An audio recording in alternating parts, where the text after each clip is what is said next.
Depois de cair ferido, em um rio, em Bangladesh, e quase morrer, Tyler acaba sobrevivendo à sua missão perigosa, sendo resgatado e levado para os Emirados Árabes Unidos, para tratamento médico.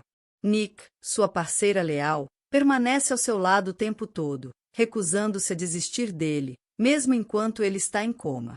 Mas para sua surpresa, finalmente o inesperado acontece, e ele acorda. Porém, devido à gravidade dos seus ferimentos, Tyler precisará trabalhar arduamente para recuperar sua mobilidade. 9 meses depois, Tyler decide deixar para trás sua vida de mercenário. Ele se refugia em uma cabana nos Alpes austríacos, em busca de paz e recuperação. Mas a tranquilidade dura pouco, porque um homem misterioso chamado Elko aparece, trazendo uma missão tentadora e perigosa para Tyler: resgatar Ketevan, a irmã de sua ex-esposa Mia, que está presa com seus 2 filhos em uma prisão na Geórgia. O marido de Ketevan é David, um dos fundadores do Nagazi, e chefe do maior sindicato do crime na Geórgia.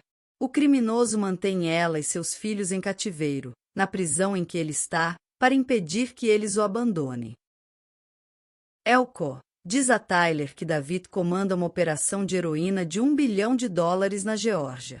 Os membros de sua gangue são ferozmente leais e são tratados como família.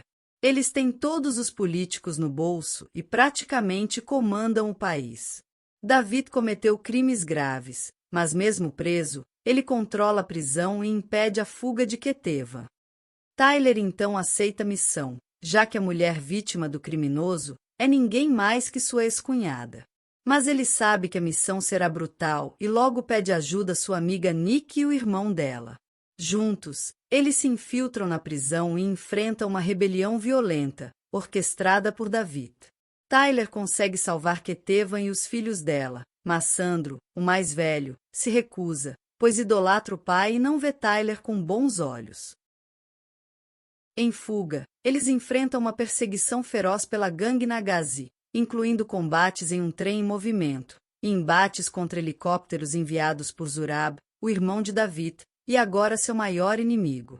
Para piorar a situação, após a equipe se livrar dos homens de David, eles descobrem que o trem em que eles estão perdeu o freio, contando somente com a sorte para sobreviver no fim da linha. No entanto, Tyler protege Ketevan e as crianças com tudo que tem, e após escaparem por pouco, partem para Viena. Mas a calma não dura. Sandro, ainda fiel ao pai, contata Zurab e revela a localização do grupo. Isso leva a um confronto explosivo em Viena, onde Tyler e sua equipe lutam pela vida, enquanto Sandro enfrenta a dura realidade sobre quem realmente eram seu pai e seu tio. Uma verdadeira guerra se forma, e Tyler, Nick e Yas lutam bravamente. De repente, Nick é nocauteada na beirada do prédio, e prestes a escorregar, Tyler a agarra e a impede de cair. No entanto, Zurab os encontra e atira na mão de Tyler, mas ele não solta Nick. Nick recupera a consciência e atira em Zurab, permitindo que Tyler salve os dois. A equipe então foge em um dos helicópteros de Zurab, mas Zurab fere mortalmente o irmão de Nick. Felizmente o restante sobrevive, e se refugiam na cabana de Tyler, onde ele e Ketevan se reencontram com Mia. Tyler, profundamente arrependido, pede desculpas a Mia por sair em uma missão antes que seu filho morresse de câncer.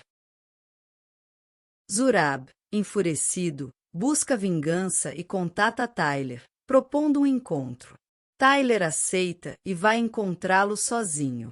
No confronto final, e cara a cara com Zurab, percebe que o homem não tem escrúpulos em usar o próprio sobrinho para se vingar, colocando explosivos no garoto. Zurab força Sandro a pegar a pistola de Tyler, mas Sandro, tendo percebido seu erro e que tipo de pessoa seu pai e tio realmente são, se recusa a atirar em Tyler. Nick chega e desarma o colete, enquanto Tyler luta e mata Zurab.